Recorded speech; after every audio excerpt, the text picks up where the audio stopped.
us. And so thank you very much for coming to this meeting. Ted Cruz, right here.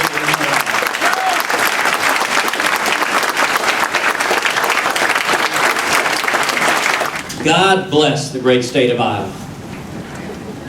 I'm thrilled to be with you. Thank you so much. Thank you, Lynn. Thank you, Greg, for your tremendous hard work. Thank you for your hospitality. Thank you for helping organize this terrific gathering. You know, as I sit here in this school, I note that this particular room apparently was named after Republican leadership in Washington because on the side in big red letters they put concessions.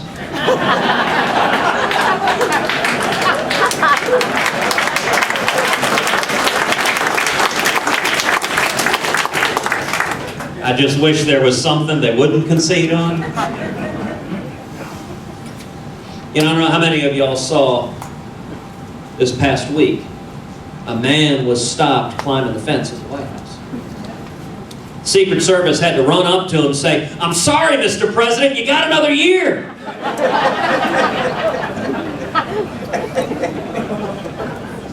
Well, and then actually this morning, you may have missed it in the news, this morning a second person was stopped climbing the fence at the White House.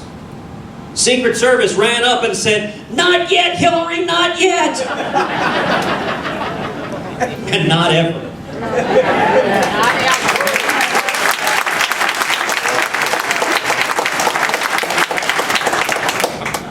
You know, I appreciate y'all's coming out tonight. I appreciate y'all's being here on a Thanksgiving weekend. You can be home with your family. You can be watching some football. And now, I'm happy to answer. Use of presidential executive orders. Great question. My question was, share my thinking on the appropriate. There's good news and bad news. The bad news is one of the most can be undone with executive power.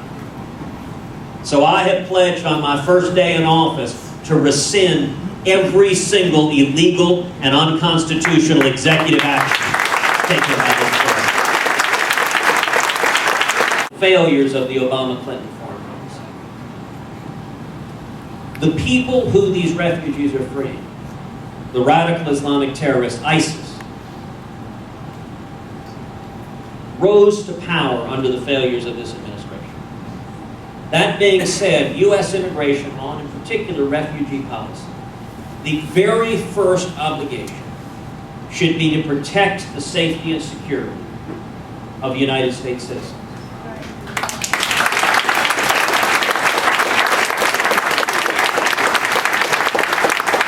So I think President Obama's proposal and Hillary Clinton's proposal to accept tens of thousands of Syrian refugees, I think it's utter lunacy.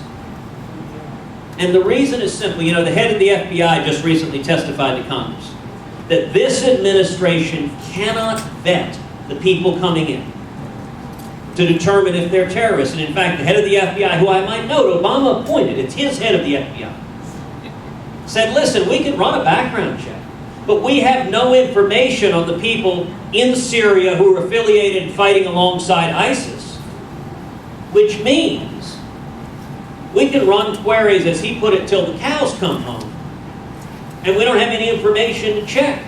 If you look at the refugees that are streaming into Europe, one measure showed that 77% of those refugees were young males.